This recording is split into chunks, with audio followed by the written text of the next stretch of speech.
దేశంలో BJP party ప్రజాస్వామ్యాన్ని ఏ విధంగా పూర్తి చేస్తూ ఉంది, ప్రతిపక్ష పార్టీని ఏ విధంగా ఇబ్బంది పెడతా ఉంది, పార్టీలకి రావాల్సినటువంటి నిధుల విషయంలో కానీ సామాన్యుడు ప్రతిపక్ష పార్టీకి ఏదైనా సహాయం చేస్తామని ముందుకు వస్తే ఏ విధంగా వారిని రికార్డ పెడుతున్నది, ఇవన్నీ ఒకేదైతే వారు ఏ విధంగా యథేచ్ఛగా ప్రజల సొత్తుని బాండ్ల పేరిట కానీ ఫండ్స్ పేరిట కానీ చందాల పేరిట కానీ ఏ విధంగా ప్రైవేట్ వ్యక్తుల్ని ప్రైవేట్ కంపెనీని ఇబ్బంది పెడుతూ లొంగ తీసుకుంటూ తన ఖాతాలకి వేల కోట్ల రూపాయలు ఏ విధంగా పంచుకుంటున్నది అన్నీ కూడా చెప్పడానికి ఈ పత్రికా సమావేశం. ముఖ్యంగా ఇటీవల కాలంలో మీరు చూశారు, కాంగ్రెస్ పార్టీ యొక్క అకౌంట్స్ని సీజ్ చేసినటువంటి పరిస్థితి.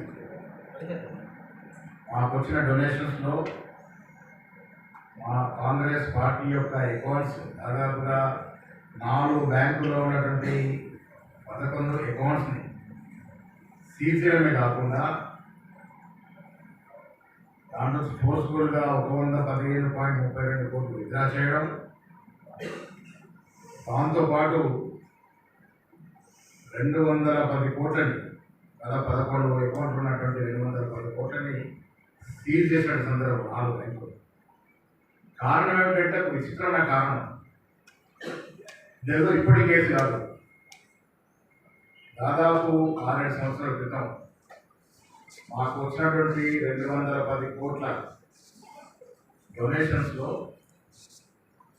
కేవలం 14,49,000 రూపాయలు ఎంపీలు క్యాష్ రూపంలో ఇచ్చినారన్న ఒక నెపంతో ఎక్కువ సీజడం జరిగింది. దాదాపు 199 కోట్లు అంటే 14 లక్షలు. దాంట్లో ఏ పార్టీ అంటే 0.7%. ఆ చిన్న కారణం చూపెట్టి ఇవాళ కాంగ్రెస్ పార్టీ యొక్క అకౌంట్స్ తీసేశారు.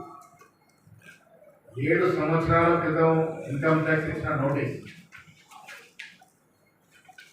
విచిత్రం ఏంటంటే ఎంత పొలిటికల్ వెంకట ఉంది దీంట్లో అంటే, మేము మాకు చందా రూపంలో వచ్చిన 199 కోట్లలో అది 2017-18 సంవత్సరాలు కాను.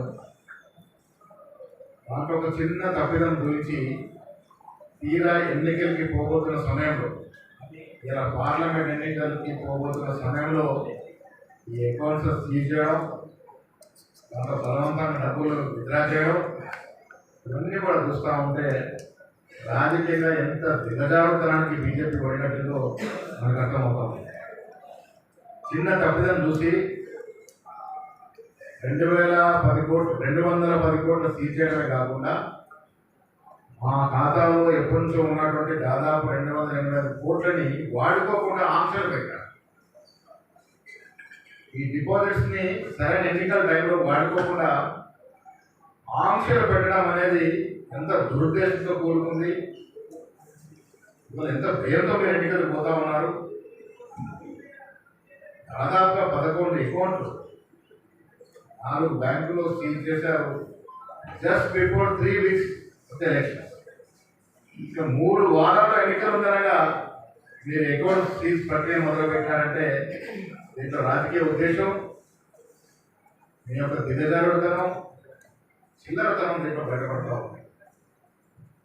మోడీ గారికి మీకు మాకు బాగా తెలుసు, రాజకీయ పార్టీలు ఇన్కమ్ ట్యాక్స్ పరిధిలో రావు. అందరికీ వర్తిస్తుంది. ఇది బీజేపీ కానీ కాంగ్రెస్ కానీ ఇదివరకు ఏ పార్టీ కూడా ఇన్కమ్ ట్యాక్స్ కట్టిన పాపాన పోలేదు. అసలు ఇన్కమ్ ట్యాక్స్ పరిధిలోకి రావు పొలిటికల్ పార్టీస్.